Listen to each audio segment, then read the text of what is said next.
Um, so it's my pleasure to introduce remotely Jan-Philipp Reemtsma, author of many books, some of which you can see in the program, and until January,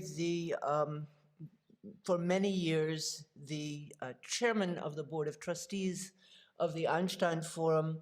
Very sorry you couldn't be here in person because it's been quite a wonderful conference, but we're much looking forward to hearing you talk about Charles Bovary. Thank you. Thank you, Susie. I haven't listened to the lecture before. For some of you, it might sound as an answer, what I have to say, as an answer or counter lecture, but it isn't.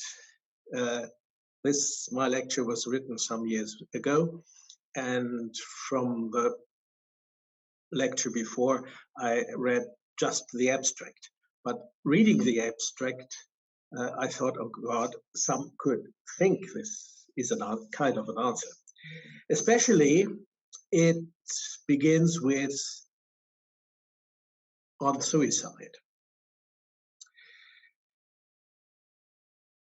Because Charles Bovary, Landarzt, is the last book Jean Améry completed before his suicide, one can feel the temptation to read it as a kind of message, a sort of intellectual last will and testament. One shouldn't do that. One shouldn't do that because the idea of suicide as the end of someone's life can lead to the fantasy that there's a teleology in this life. Suicide can then be seen not only as the end, but as an end which somehow defines the life that preceded it. Even though a suicide is never an accident, even though it is, of course, a meaningful moment in life, it's just a moment and not the whole life itself. Suicide is the end, but not an end to which every moment in life is driven. To give the suicide a kind of defining power over life is superstition or presumptuous.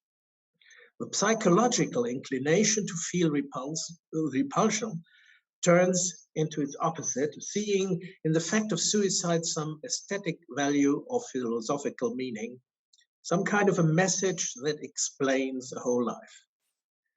That the world in death does not change but ceases is a phrase from Wittgenstein used by Améry as a motto for Hand an sich legen.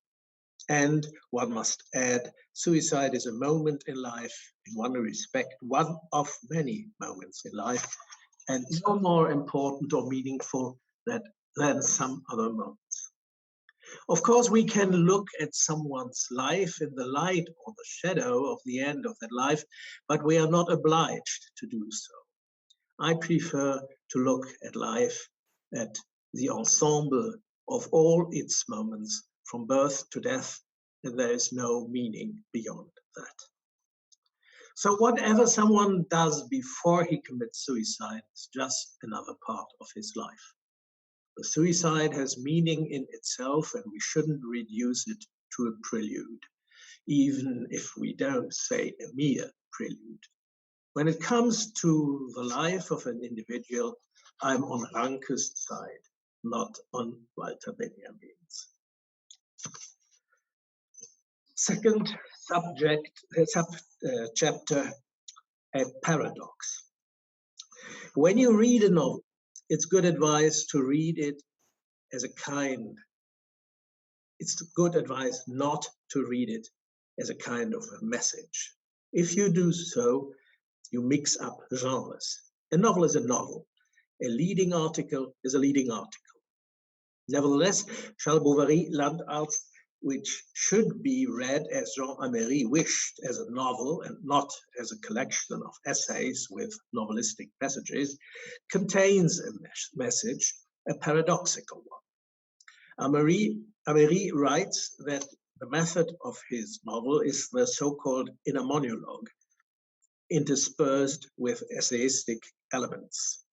The inner monologue Améry presents to us is spoken in the voice of Charles Bovary, sometimes in the voice of Flaubert gives to his figure, sometimes in the voice Améry gives to his Bovary. The essays are written in the voice of Jean Améry, and because Améry calls his novel a trial, you can take them to be spoken in the voice of an imaginary lawyer. Maybe you can call him Jean Améry. In the end, the trial is won, as Améry writes in the exposé of the novel. The way Améry Charles as the accuser and Améry as his lawyer win this trial is to deny an author's license to deal with his figures at will. But what does it mean to be the creator of a novel, a short story play, if not to deal with whatever you have seated at will? They are what you want them to be. They act as you want them to act.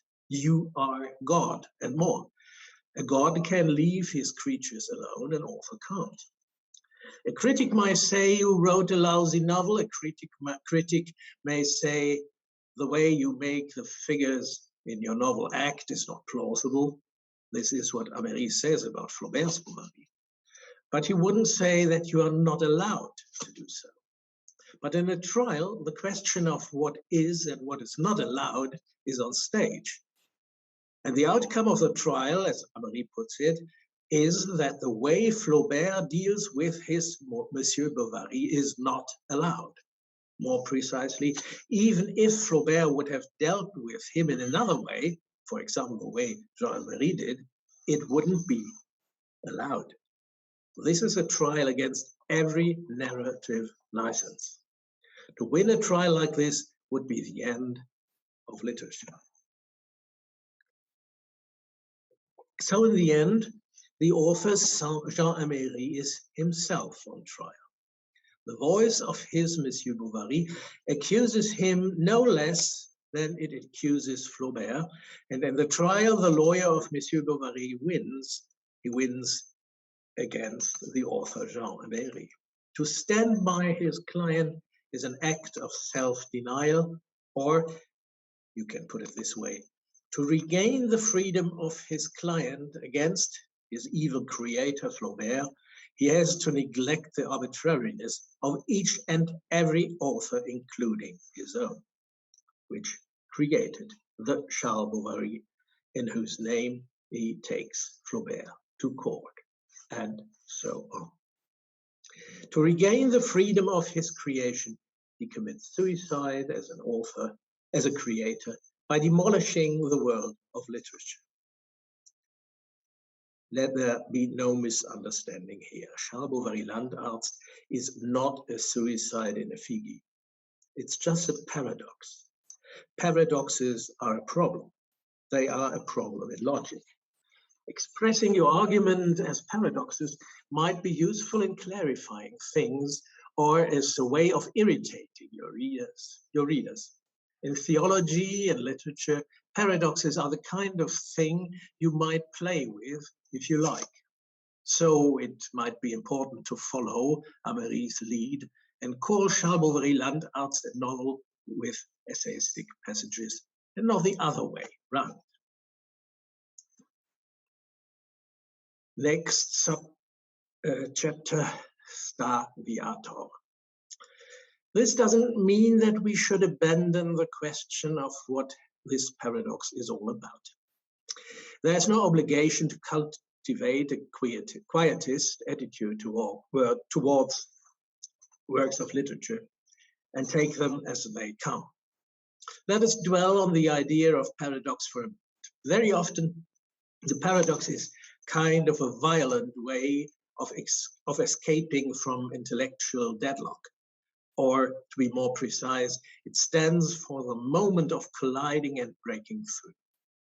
I think that Hegel's formulation of the ontological argument for the existence of God wouldn't have caused young Bertrand Russell's moment of illumination if it hadn't been the ongoing elaboration of the paradoxical idea that being and nothingness are identical.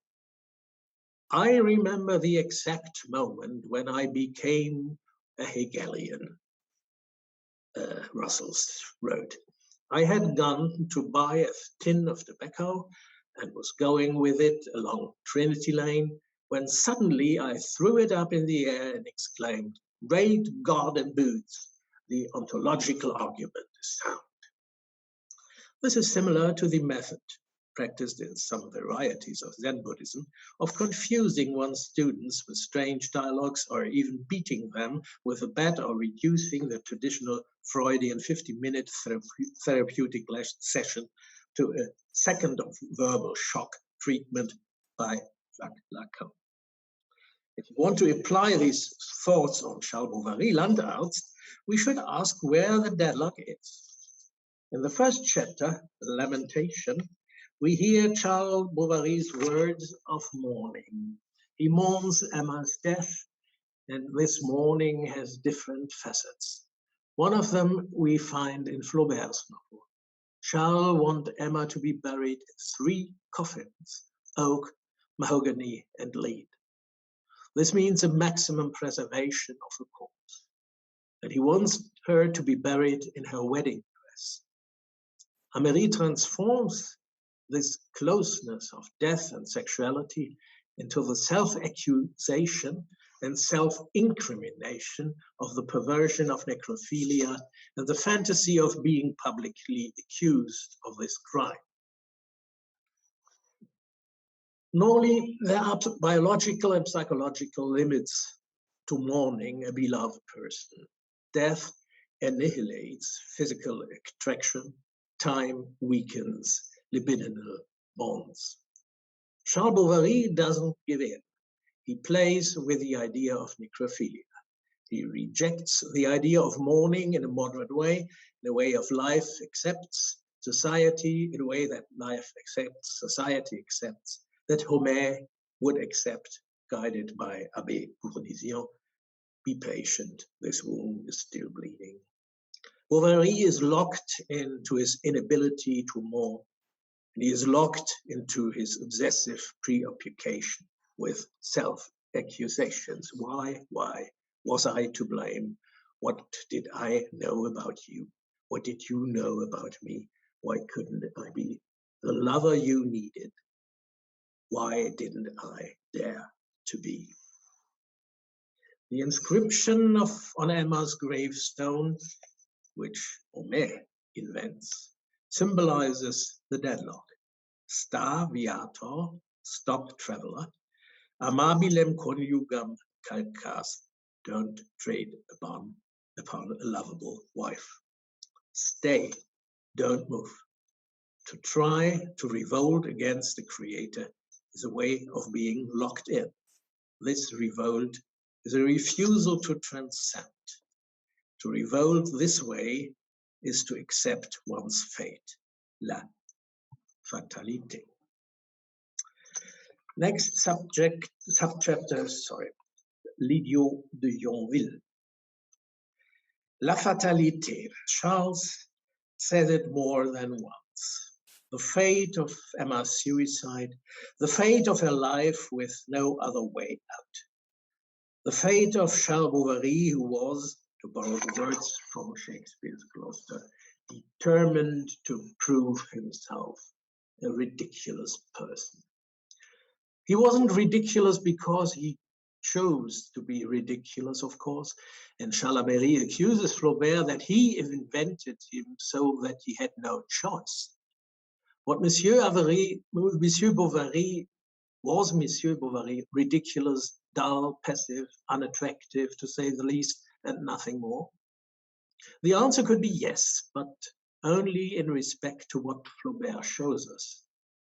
Améry, in the words of his Charles and his own, emphasizes that Flaubert tells us a country doctor, but never tells us a country doctor, but never shows us the country doctor at work. Wer seine Arbeit tut, ist nicht lächerlich. One who does his work is never ridiculous. What Flaubert shows us is a tired country doctor. Too tired for Emma. Flaubert wasn't fair. Madame Bovary was allowed to transcend das bürgerliche Maß, the limit of the middle class and middle class morals. Monsieur Bovary wasn't. Flaubert did not even make him feel that there was something devoutly to be wished. Not even that. Flaubert's Bovary doesn't feel that something is missing. And thus, he can't transcend his world, not even in words, not even in futile fantasies. And because he hasn't the ability to transcend what he is, he cannot even choose what he is. He cannot say to himself that he has no choice or did not have one. Sartre would call this mauvaise foi. But Charles Bovary, as his nickname is acting below that level. His passiveness and imperturbability seem subhuman and improbable, Améry would add. But Flaubert made him so. So what can his creature do? Nothing. He, Flaubert's Bovary, can't even wish he was different. The deadlock. The creature has no way out of the creation. The totalitarian world created by the words of a great poet. Next subchapter, Améry's Flaubert. Jean Améry didn't want to argue with Sartre's book on Flaubert. L'idiot de la famille, Améry calls it one of the great works of literature and philosophy of the 20th century. An enormous mountain range in which you might get lost. That this work was not written for the working class, while his author was distributing La Cause du Peuple at factory gates. Well, this objection was a little bit, I'm sorry to say, narrow-minded. But Sartre in the end, as well as earlier on, failed as a political intellectual who could deny that. That Idiot de la Famille is indeed one of the great philosophical works of the 20th century. No one should deny that. But this doesn't matter. Améry writes that Sartre wrote about his own Flaubert, and he, Améry, writes about his. Améry calls Sartre's book on Flaubert a novel, and does so in his own novel about Flaubert. Inside his novel about Flaubert's creature, Charles Bovary, his Charles Bovary, his own creature, as much as Jean Améry, the lawyer, creates a bourgeois créateur sans face, and worse. Was Flaubert's Madame Bovary a work of poetic realism? Yes, it was, but its author didn't mean it to be. Améry's Bovary accuses his creator Flaubert of violating the pact he had made with reality before he began writing Madame Bovary. This sounds strange, not only in the ears of those who adore Flaubert. If there was something like a pact, it was a pact with language, with the art of metaphor. And you might say that because Flaubert fulfilled this pact, he became Flaubert and not Victor Hugo. What kind of a pact with reality was it that Flaubert violated, as Améry Charles says? Reality is not, Améry insists, what it is. It is what it is, and the ability of the human creature to transcend it. What was Flaubert's last novel? Bouvard et Pécuchet, the novel of two ridiculous men, funny, terribly funny, and full of heartlessness. It's not that Charles was what he was, and every figure in the novel is what it is, but that Flaubert didn't show us a human being who could be more than that. That, according to Charles Bovary, was the violation of the pact he had made with reality. In showing us Emma Bovary, he did not violate the pact. In Emma, he fulfilled his pact with poetry and with himself as poet and an artist, and because of that he fulfilled the poet's pact with reality. He spent all his artistic power on Emma. Charles is presented to us as an empty shell. Well, why not? But Monsieur Flaubert, wasn't it worth using your eminent metaphorical power to present Charles Bovary when you decided to have him exist in the world you created? Wasn't it wasn't it worthwhile at least to show your readers Charles' inability to transcend his state of being, the reality you forced him into, with one compassionate metaphor? It really wasn't worthwhile. I am not worthwhile, really? Améry Bovary asks. But let us not forget that we are talking about Améry's Flaubert. Améry could have written about Flaubert in a different way. He didn't. He accuses Flaubert of being a bourgeois. That's not wrong. You are a bourgeois, Camus, I am one, what else could we be, wrote Jean-Paul Sartre in his brilliant and heartless letter to Albert Camus. Flaubert was a bourgeois, Sartre was one, Améry was one. Neither Flaubert nor Sartre nor Améry wrote for the working class. Flaubert despised the working class, Sartre and Améry didn't. Flaubert despised the bourgeoisie, Sartre and Améry did also, everyone in his own way. Flaubert despised the human race, Sartre and Flaubert didn't. Sartre did not despise his Flaubert, even though he admit that his Flaubert behaves ridiculously and is very often ridiculous as a human being and as an author. Améry despises his Flaubert. He despises him not as an author, but as a human being. Towards his Flaubert, Jean Améry is a heartless creator. Sartre wasn't one towards his Flaubert. Améry's Flaubert has no way out of the dead-end street Améry has built for him. The human being Flaubert, as the author Jean Améry creates him, is unable to transcend his state of being as a bourgeois. Not only that revolutions and all that stuff are nothing but noisy and ridiculous to him, the whole idea of enlightenment, philosophical and scientific, it is nothing but a bad joke for him. What is enlightenment? A self-induced way of humanity's infancy? No. It is nothing but Homer's idle chatter and the crippling of a poor man. That is not the truth, says Améry, and I agree. It is not the truth. But because it seems to be the truth of Flaubert's Madame Bovary, Améry and his Monsieur Bovary say to Améry's Flaubert j'accuse. And Améry's Charles adds, why did you give everything you had, and you being a good cosmos of literature had so much to give, to Emma and nothing to me? Of course, Emma deserved all the one you got, of course, Emma deserved all one God could give. I agree with that. My creator, Jean Améry, agrees with that. But what about me?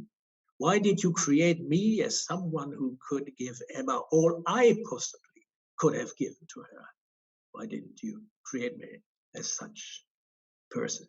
All I could give as a lover. And if you let me tune in, I would add, what did you really give her? The power to transcend, yes. Insatiable desire. And what did you give her for satisfaction? What did you give her for satisfaction of her wishes? Rodolphe, Eleon, come on. And Jean Améry's Charles adds, I could have been a better lover. And my Charles would add, you didn't allow me to be one. That wasn't fair to me, and worse, not fair to Emma. Jean Améry loved Flaubert's Emma with the love of a jealous guy. Was Jean Améry's imaginary love affair with Flaubert's Emma his blind spot? He really didn't see the reality Flaubert gave to Emma, and Charles? Was it really just the reality created by an incompassionate bourgeois author who despised all mankind but loved Emma? More, a narcissistic love affair with his own creature? Emma Bovary said, "Moi," and who, you may say, what is Charles? Emma is everything, Charles nothing. Améry loved Emma, he did indeed, and because of that he did not see the reality of Flaubert's Monsieur Bovary, her husband. He really didn't. The reality of Charles that Améry describes, the reality of Charles that Améry's Flaubert is accused of having created, is the worst of all imaginable worlds. In An den Grenzen des Geistes, Améry's essay about Auschwitz, he wrote that in Auschwitz, language no longer had any metaphorical power. That meant the annihilation of the possibility of transcending. In Jean Améry's novel about his Charles Bovary, Flaubert's choice not to use his metaphorical power to describe him condemns Charles to be locked in a world that cannot be transcended, a total reality.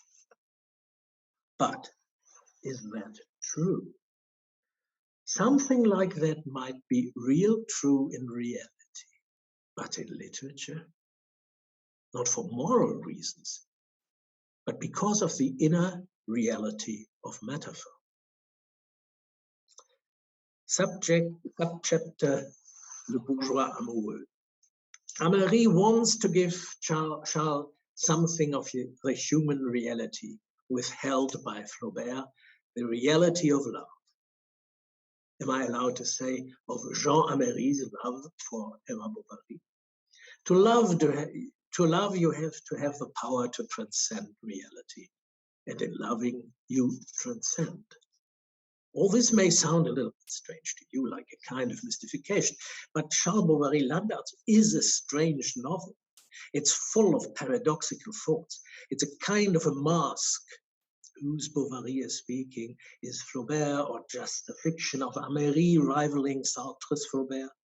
It is a novel which seems to be quite easy and straightforward to read, but proves to be very intricate and quite often leads into dead ends.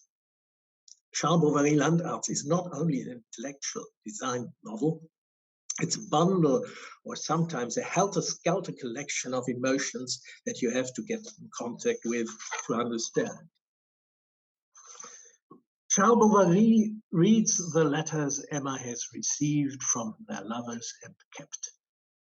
It is a shock, like reading the diaries of her adultery. Reading them, he is right in the middle of the action. His fantasies about Emma's body are transformed into the fantasies of the body he shared with two lovers and into the fantasy of a ménage à quatre. Améry's Charles accuses himself that not only of necrophilia, but of necrophilia shared with her former lovers, Sodom und Gomorrah in Normandy. Why this? In the end, it is desire, voluptuous desire, that counts, no matter how. Voluptuous desire and self-accusation. I did not live my life as I could have lived it. I didn't live with Emma as I should have. The unforgivable sin. I never shared the intensity of the kiss she shared with a glass of cordial. I didn't even share life with another woman, maybe with some neighbor's daughter, fresh and well-rounded. Forget Madame Dubuc, the dry widow. I lived the life of a solid country doctor, who is hungry and tired in the evening. I was not even an average bourgeois lover, not to mention a citoyen in love making. I could have been all that. I could have been the better lover, because I loved her, l'amant de l'amante. You want her body, you got it. You shall not covet my wife. I still want her body, still mine, because I gained her heart in the moment of death. You have a good. Is the death the final deadlock, Emma's death and Charles? La fatalité. It isn't for Jean Améry's Charles Bovary. He kills the lovers of his beloved one. With a gun? No, that isn't a proper country doctor's revenge. Poison, of course.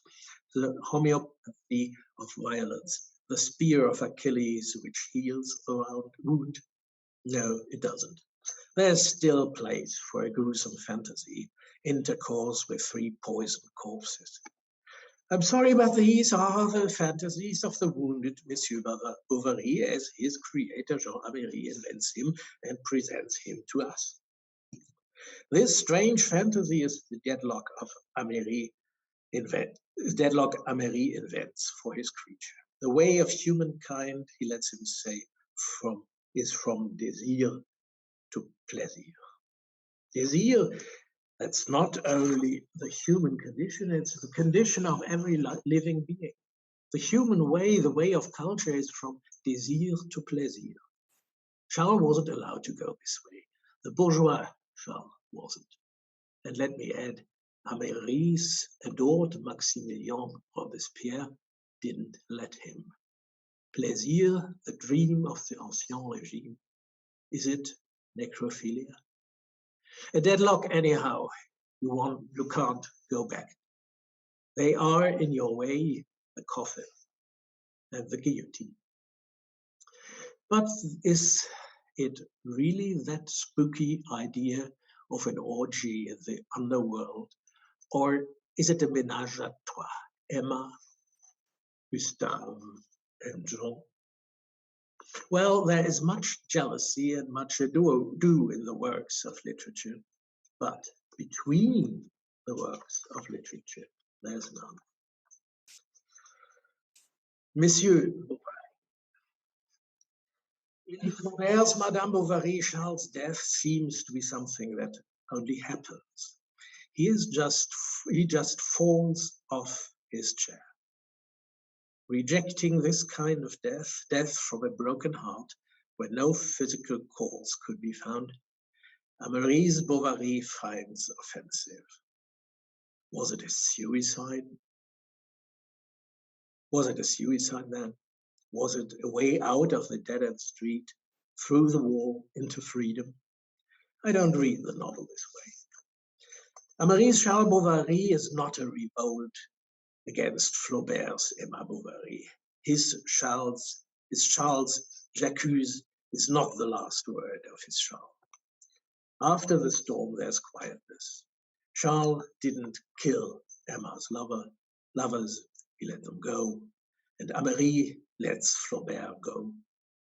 Of course, the fictional citoyen Jean Améry is right with respect to the bourgeois, Monsieur Flaubert, but he doesn't attack Flaubert's genius, and he doesn't want to.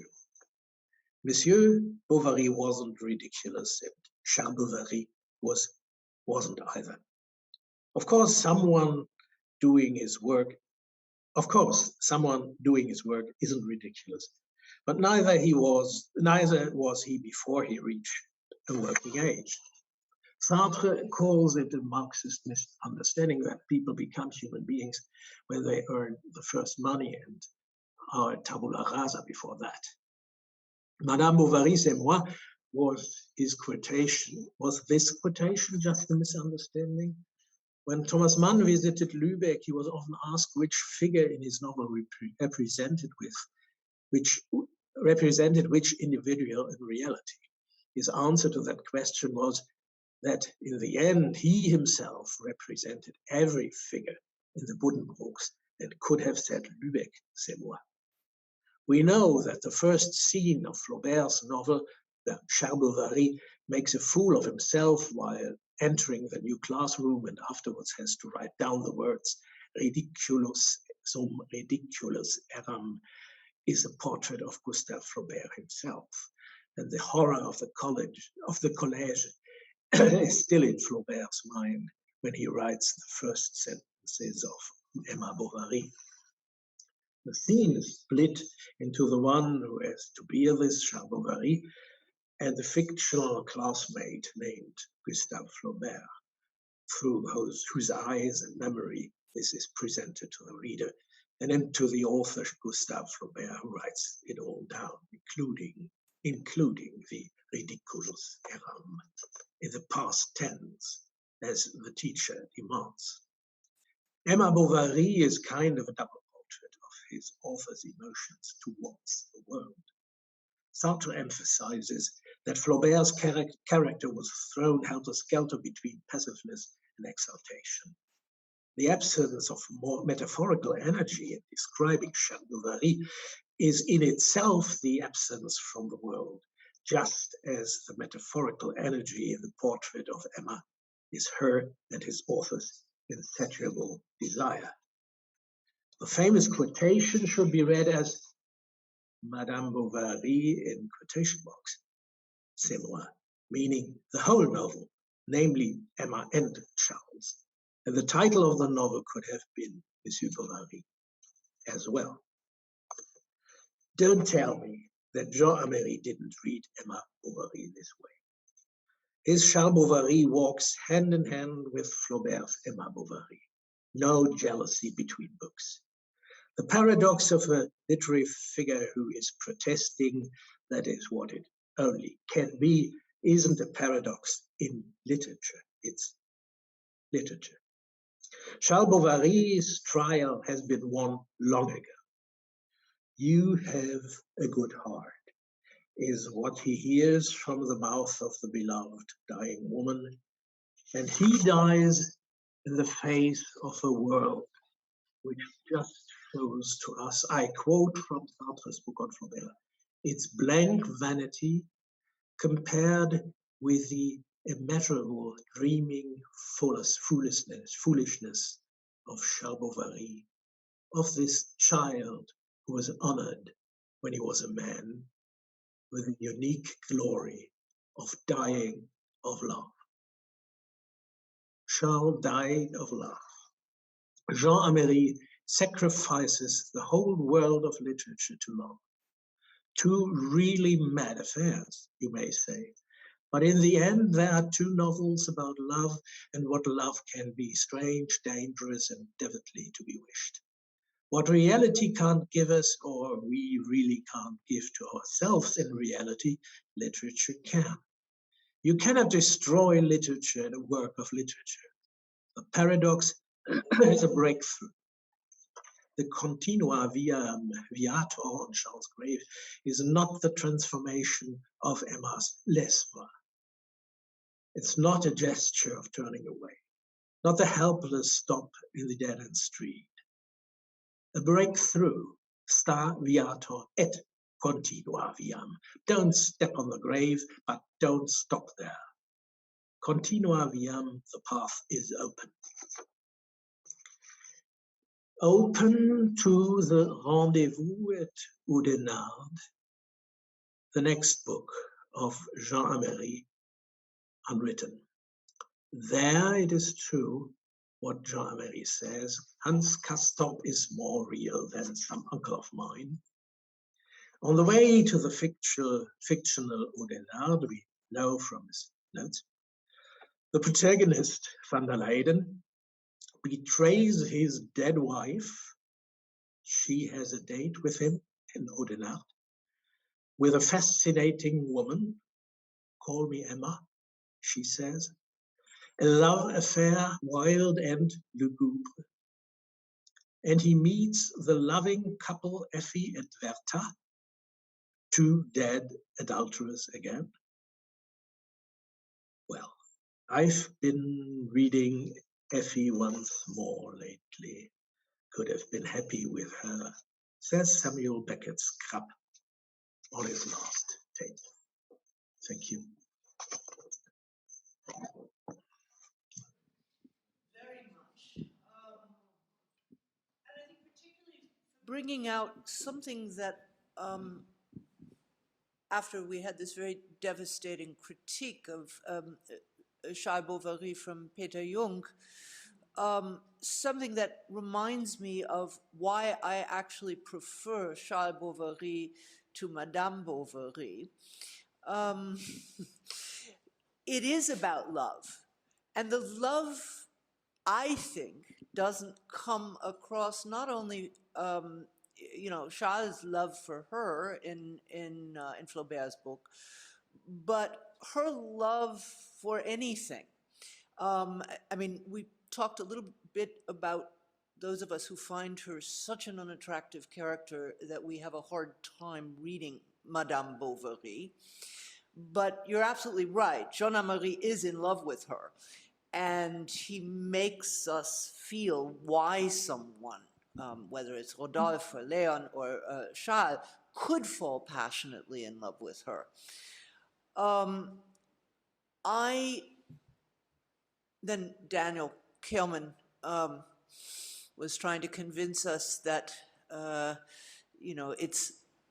it was a breathtaking achievement for its time, and it's not about characters, it's about style. Just trying to repeat some of the conversation we had, not in the last session, but between sessions. And I was very struck by Moshe Halbertaz saying, but Flaubert is condescending towards all of his characters, not just to Charles Bovary, which of course Peter denies that he's condescending to Charles, but I think there's something deeply in that. I don't know, since you obviously, and you've read the Sartre, which I have not, I don't know whether that's an objection that bothers you about Flaubert, or whether you have an answer to it. Could you repeat that? What, so the crux, about the objection. Yeah, the crux of the objection is Flaubert was condescending towards all of his characters, not just Charles, as Améry claims and Peter Jung denied, but he's condescending towards Emma, he's condescending towards Homais. I mean, one can think there's a point to making Homais into a caricature, but as Moshe put it succinctly, Flaubert's a snob. He's condescending towards everyone.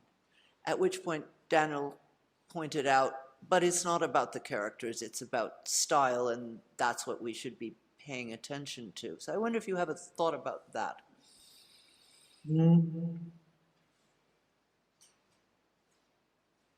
I understand people who say,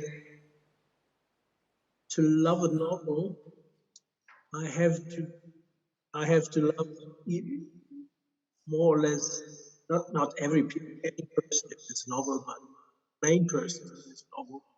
If I choose not, too much work for me to spend so much time.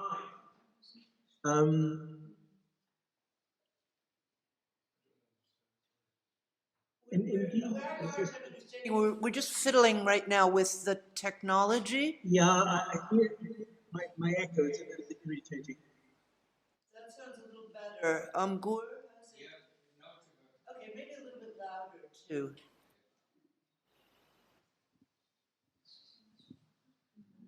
Try again. John Philip. Okay. I hear myself. I hear the echo. I try to not hear. I accept that it is much easier to read a novel if you love the main person, or you have the opportunity to do it. There is always self-identification with the main characters. It is if you don't like this identification of time, you have a hard time in reading. But I never could like Hans Castorp, and even though I read the Zauberberg, and I never loved Adrian Leverkühn and I read Dr. Faustus, and so on and so on and so on. So it works.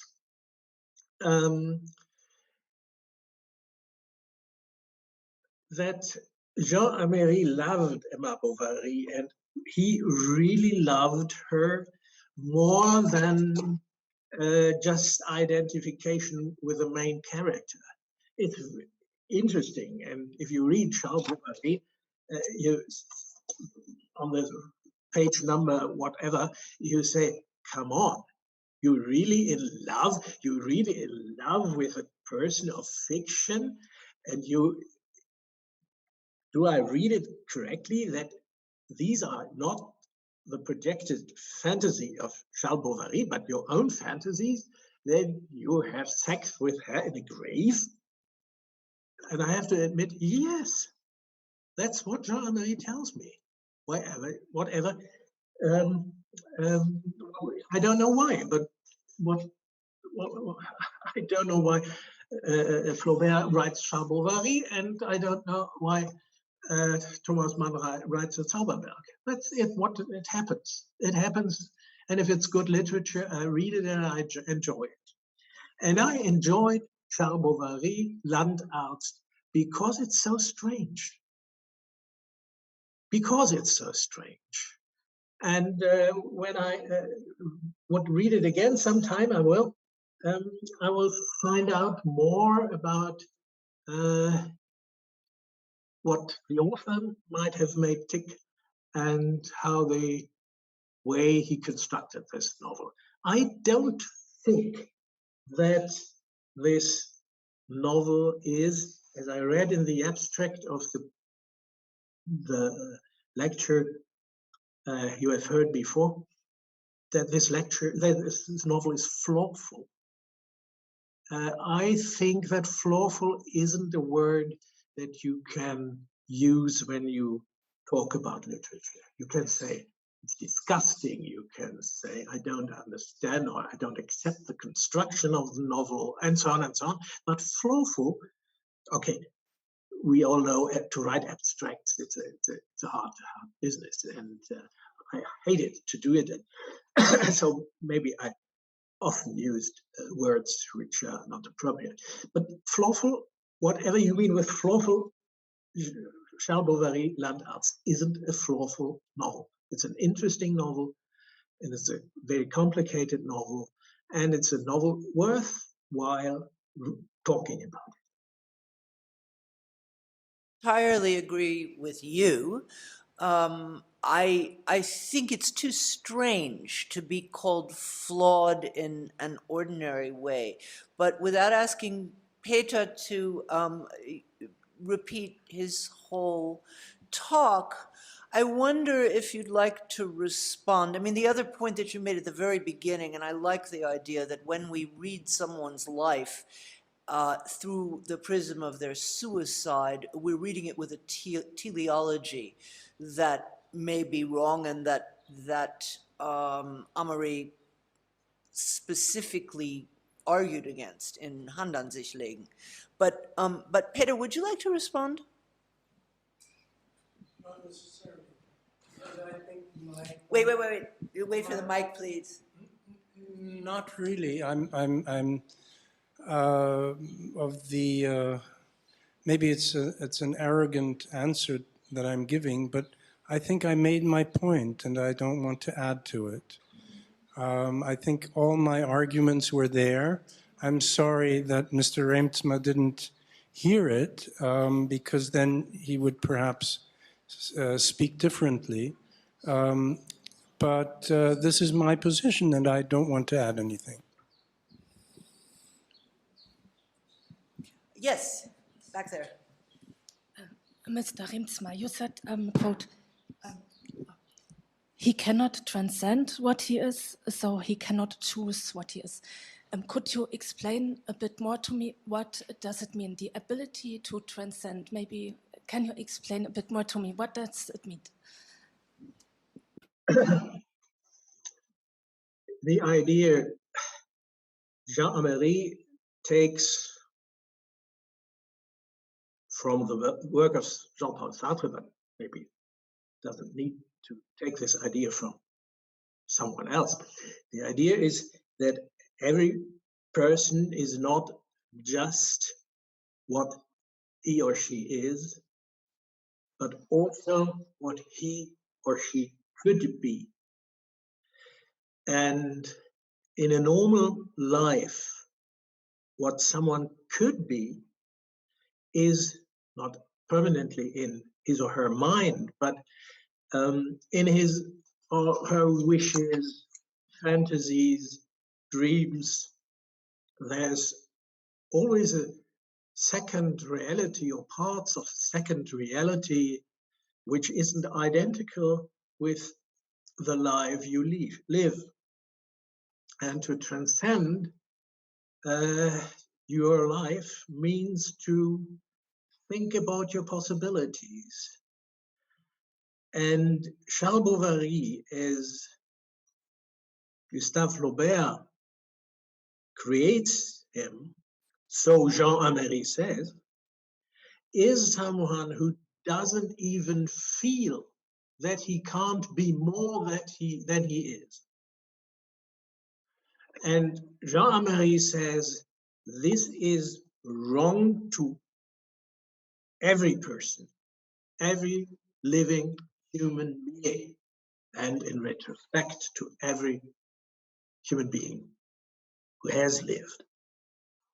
And especially, it's unfair to Charles Bovary, to the lover of Madame Bovary, who not only can feel what kind of a lover he could have been to her, and then we come over from Charles Bovary to Jean Améry, from Améry's love to Emma Bovary. Thank you. Dominic. Hello, thanks a lot for your talk. This may be a simplistic reading, and please object if you find it simplistic, but one of the problems I had with Charles Bovary is that it seemed like Améry took it way too personally. There's a kind of outrage that led him to forget that it was first and foremost literature. It almost reminded me in certain moments of some of the responses you see from Jordan Peterson and men's rights organizations who are outraged when they see men being treated poorly in cinema or novels or something like that, and feel like that's not literature, but it's a political statement, first and foremost. I mean, what I wished that Améry had done was, instead of the outrage, had channeled it all into a totally different book. Maybe nothing about Bovary at all, but a book in which he would have been able to kind of give that richer interpretation that he was missing in Bovary in his own creative writing. And as it stands now, I feel like some of the outrage he had at the impotence of Charles Bovary in Flaubert's representation of him has to speak somehow about his own impotence as a man in that moment, his own outrage, his own inability to combine passion in virtue. Because it was a sort of a case of doth protest too much for me. But that's...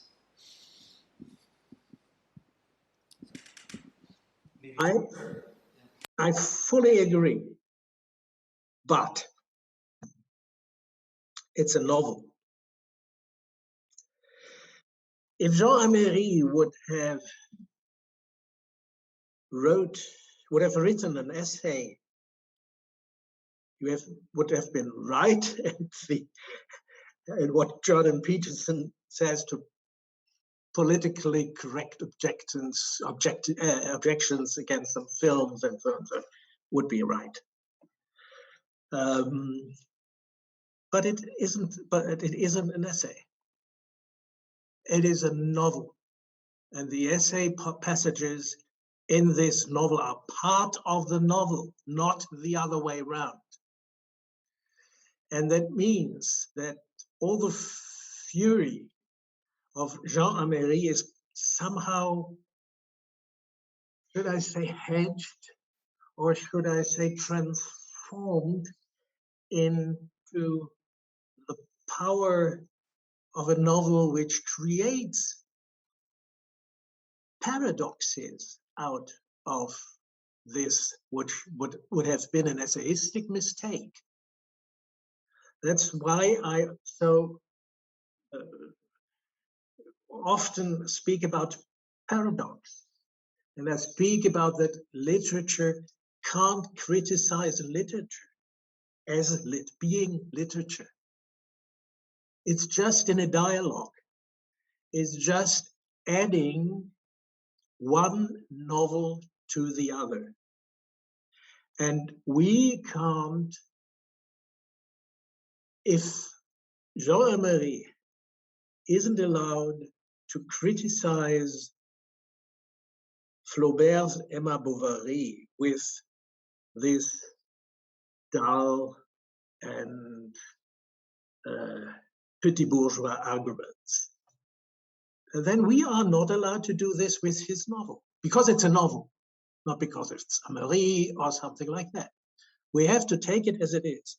And it's not the fury of an essay, of a man who writes essays and forgets that he's talking about literature, but it's an author who writes, again, another novel.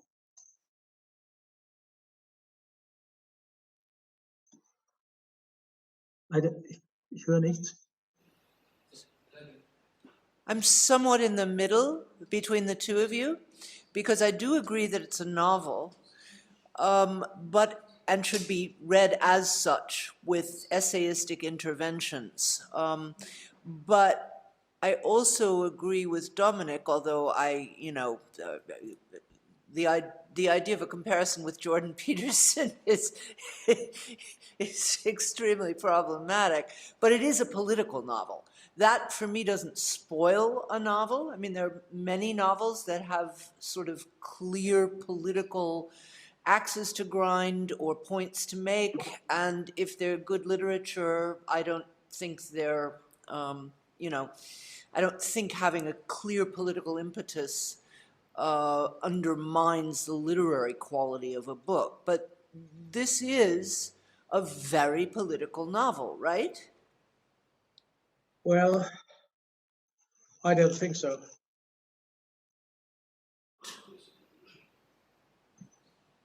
I don't see the politics in it. Just in the few sentences about a man who does his work isn't ridiculous. Sentences. I just reread the novel this week, so I've read it now for the third time. It's all over the book about the principles of 1789. I mean, it's worth remembering that this is a moment in time when in Améry's essays, he's attacking Foucault terribly. He's attacking Adorno. He's attacking all the figures who he, rightly, in my view, takes to belong to the counter-Enlightenment. And so I see it as a book that was written, I mean, you're right to say who knows why somebody writes a novel and who they identify with of their characters and what all goes into the mix. It's always complicated. And it usually, I think, has more than, I mean, writing a novel usually has more than one cause. But certainly one of them is to defend the Enlightenment against what he sees as a growing and dangerous counter-Enlightenment. His essays, yes, of course. His essays, yes, of course. But what the hell is all this sex in graves and killing his fictional rivals and so on and so on? What this has to do with defending Enlightenment? As you were explaining before to the woman I don't know who asked the question about transcendence, the Sartrean idea, which is an Enlightenment idea, is that every single human being has more possibility than they usually realize.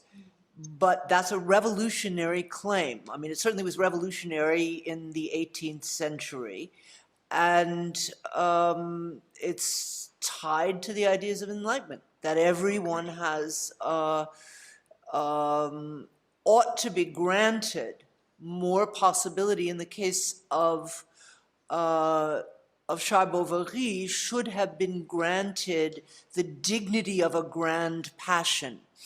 If the passion, when the passion turns into, you know, fantasies about necrophilia and killing your wife's lovers, you know, that's, I think it's real, I don't know. I mean, it's certainly one possibility, but he's allowing him a kind of full imaginative life that you can't imagine if you're simply reading Madame Bovary. And, you know, rereading it this week made me aware of just how often he makes that point with reference to the French Revolution and to the Enlightenment. Okay, if you widen the concept of enlightenment that way, which includes the idea of the individual, which comes a little bit later on in the 19th century with Kierkegaard, then, okay, then I agree. I don't think that this is 18th century. The thinking So, of, and, but you know, it's, I think it isn't worthwhile debating that. okay.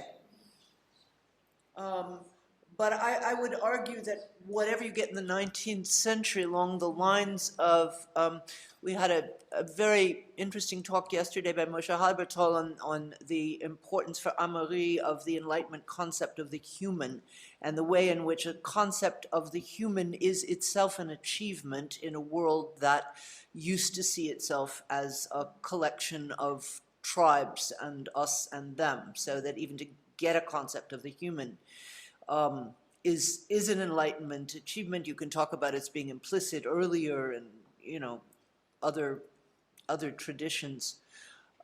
So if implicit in the conception of the human is, again, the Sartrean idea of human possibility, I would say, and again, only because Améry in the novel goes over it again and again, is very much connected with the classic principles of the French Enlightenment. So, yeah, 18th, a little bit of the 19th, but I do see it as a political novel.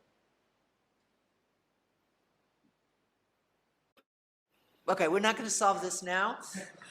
Does anybody else want to comment or ask a question?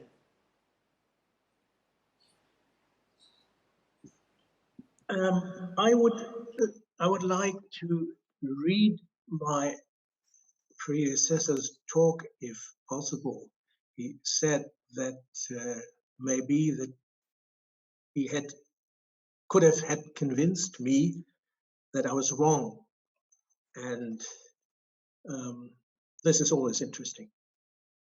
Thank you. Peter, do you have a copy that you can give to me, and I'll forward it to you? Okay. Thank you very much.